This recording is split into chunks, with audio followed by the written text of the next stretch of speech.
Okay, today's the day we get the front of the Grand Marquis sitting on the ground like the rear does. We just have to replace the stock coilovers with the air suspension. I got these plates from MaxpeedingRods. It was only $74. The quality is not amazing, but they're definitely gonna work. If you wanna make them yourself, I have the STLs and DXF files in the description. That way you don't have to spend the money. You can also get them on Amazon, but they're a lot more expensive. But for now, we're gonna start off by getting the passenger side coilover out. I'm gonna start by getting the brake calipers off just to get them out of the way, free up some space. And it's a 14mm bolt, top and bottom. Of course, it helps if you go the right way. Just break those loose. Should come off pretty easy.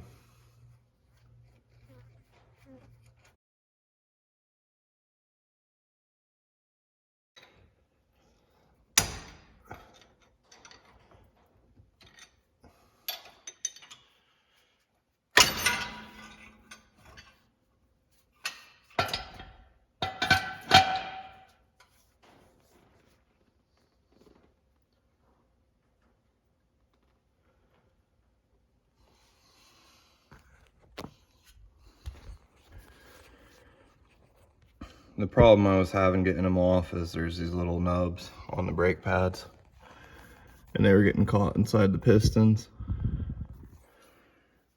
But now that that's off, I think I'm going to disconnect the sway bar and go from there.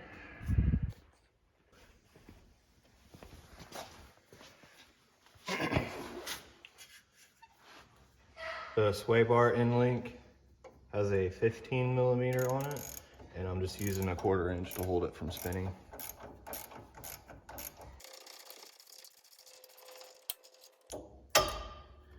And with that off, I'm gonna do the same thing to the other side, just so we can move the sway bar up or down if we need to. The lower strut bolt has this little locking tab on it, so I didn't even bother putting a wrench on that side. The bolt turns out to be a the nut rather, turns out to be a 24mm, and I just backed that off with an impact. And because the car is in the air, it's all loose. I don't know if I'm gonna have to take it apart more, not to get the strut out of the car, but I'm gonna get the little nuts off of the top now. Should be 3 of them. The bolts up top are just 13mm. A little bit of a reach. But it's not too bad. There's a lot of hoses in the way. Alright, now I'm gonna figure out how to pull this out. I might have to take one of the control arms off, I'm not sure yet. I think the easiest way to get the strut out is going to be to take the upper control arm off. And to do that, obviously you're gonna need a pickle fork to separate the ball joint. And this is a 21mm nut. And then to be safe, I went ahead and took the ABS wire loose. And there's a retainer for the control arm, which I don't know if it'll focus. But that just clips over the control arm. And you can stick a little screwdriver in that hole and just pop that tab out so you don't have to break this. But if you do, you can just use the zip tie to secure it back to the control arm. I got the upper control arm off of the spindle, but I cannot get this out past the sway bar. So I'm going to drop it, which is 4 15mm nuts. And unfortunately, I don't have a socket in 15 that's deep enough for that, so I'm gonna have to do it with a box end wrench.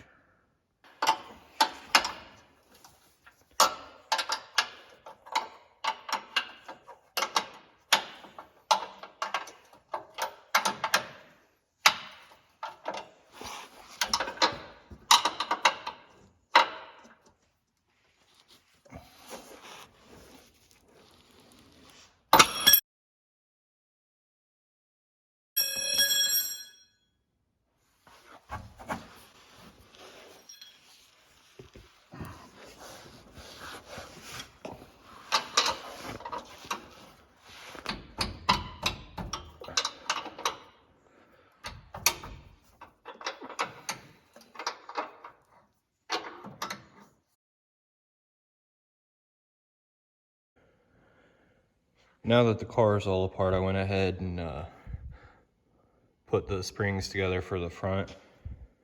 I left the bottoms loose just so we can align everything, and then I'll just have to go in and tighten that up.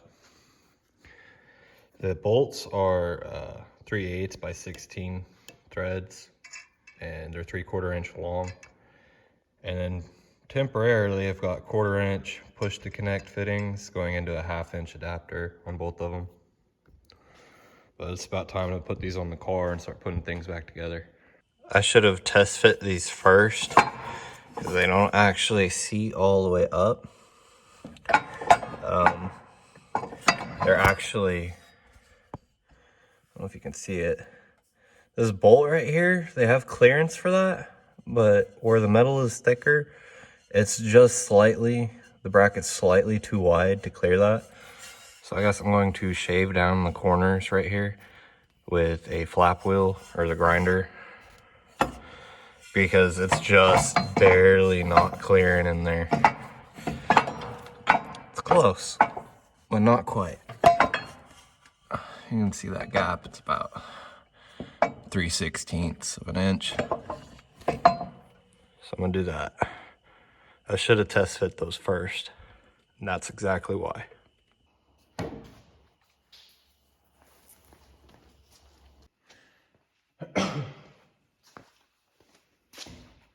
I had to be very aggressive with cutting these corners back to make it slide in there, only to find out that this hole does not line up. It's on the wrong side, like they've welded it together the wrong way. And it's the same on both of them. I don't know if it's backwards on the other side from the passenger side, but either way I'm gonna have to drill a hole, which I already punched in the car.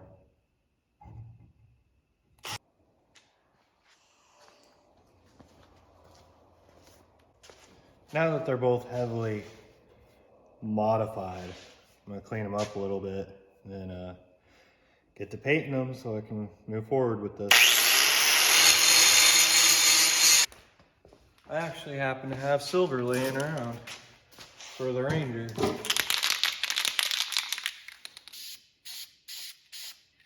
That is not mixed up at all.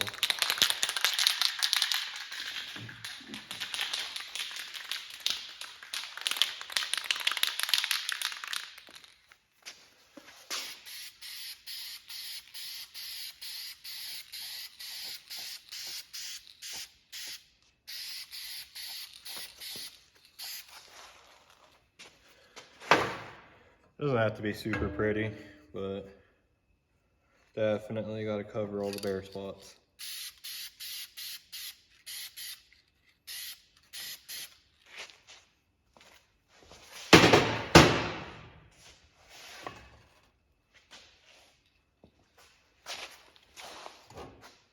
Do it like this time.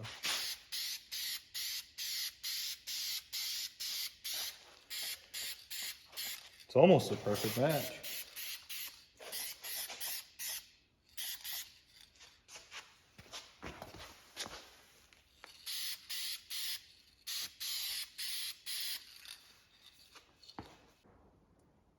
Now that the upper brackets actually fit, I went ahead and put this whole side back together, less the sway bar. Everything went together, even the brakes. Really smooth and quick, probably about 5 minutes. So I'm gonna show you the reverse of taking it apart on the other side. To start with, I'm gonna put the bag in the lower plate into the car. Get this roughly oriented, right? And that's just gonna go back in with that same bolt from the strut. Of course, you have to line everything up.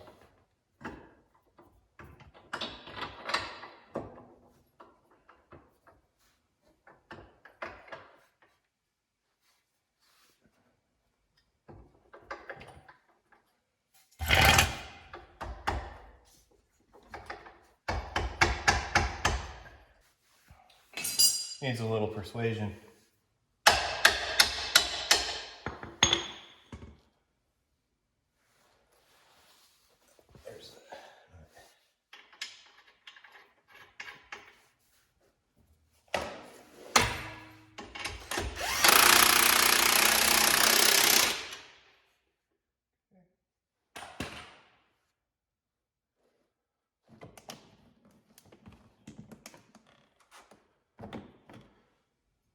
fun part is going to be getting this in the car.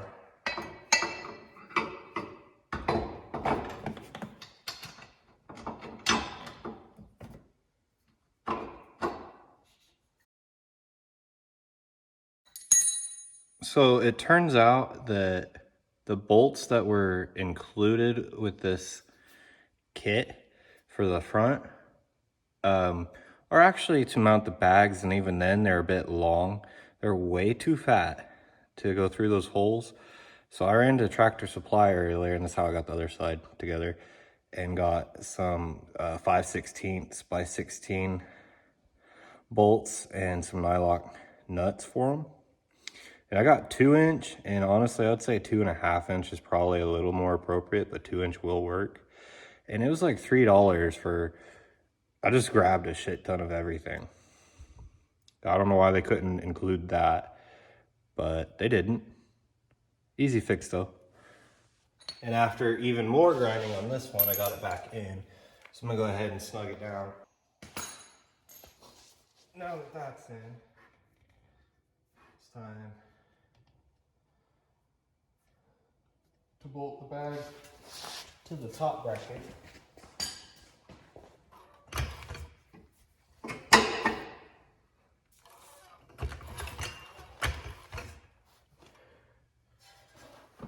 And now the struggle is to line up those bolt holes on the top.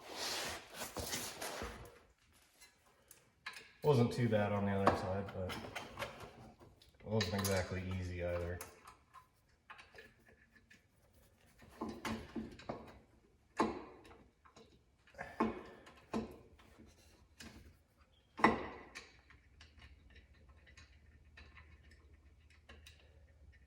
I wanted to put this all in as one assembly, but it's really not manageable with trying to get this lower bolt all the way through it.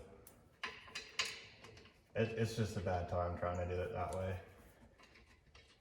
And like I said, doing it this way is not really that bad.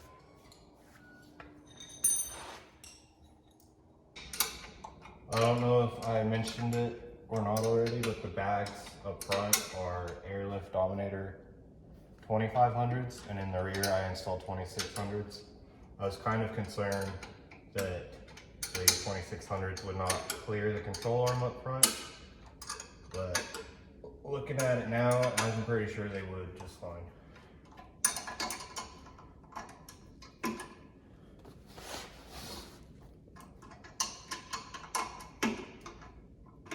Really need to get me some more ratcheting wrenches. I only have a couple different sizes. And anything I'm doing on this car, it ain't it.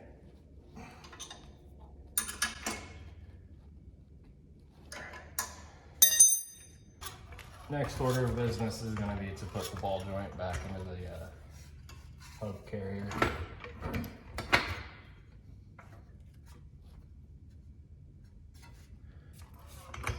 Which I need to probably go ahead and replace that one now that I mangled it so much. But I'll be back in here soon to do hard lines to everything.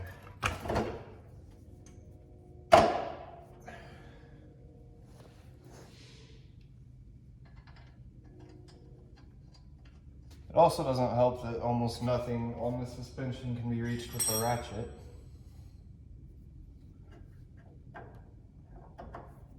This is going to start spinning the whole ball joint here in a moment.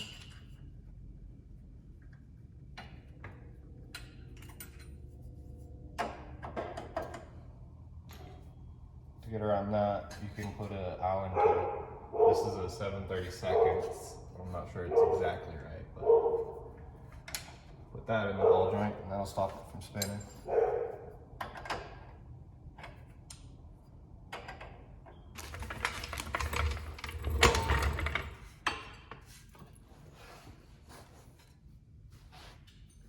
Now I'm going to put the little ABS clips back on.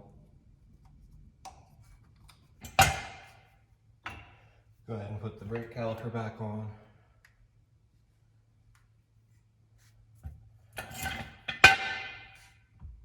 Which hopefully is going to be a lot easier than taking it off.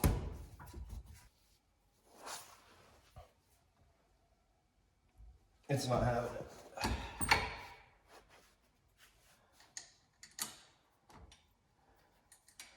It's not having my bullshit today.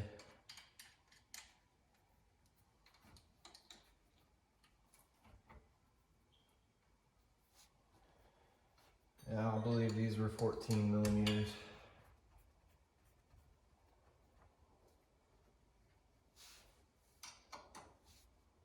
Yeah, they are.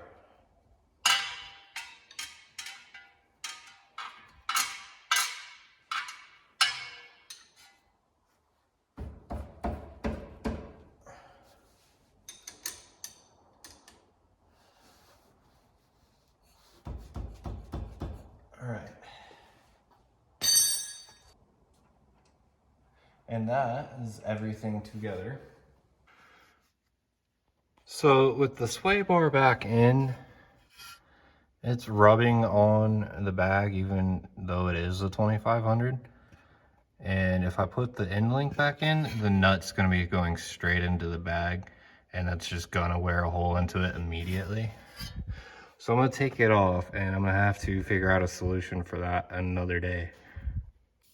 Okay, I got the car back on the ground and the wheels on. Obviously it still doesn't have the sway bar, but I just hooked up some lines real quick just to see how low it'll go.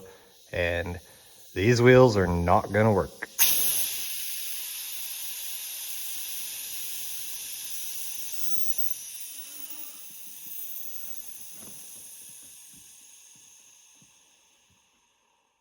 I don't know if you've seen, but it definitely moved the fender liner because it is hitting the crap out of it right there and on the back side, and I'm pretty sure it's also doing it up front. Good excuse to put the stock wheels back on and just see how it looks. See if it tucks them better.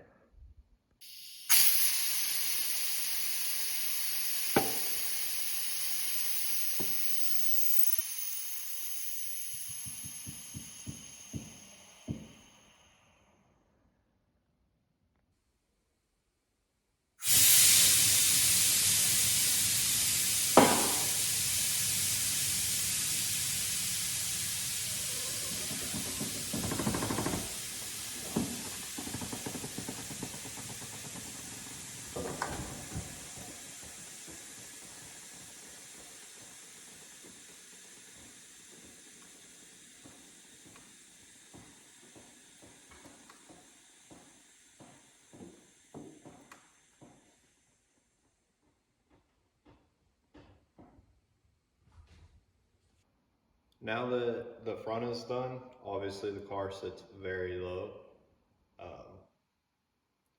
It would have been really easy had those brackets been made to actually fit the car. They really don't. They took a lot of work. And like I said, the DXF and STLs are in the description if you want to cut them out yourself.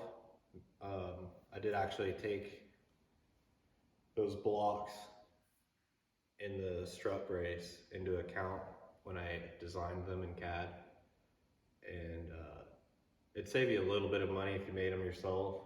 You could also send the DXFs directly to someone like Send and have them shipped to you.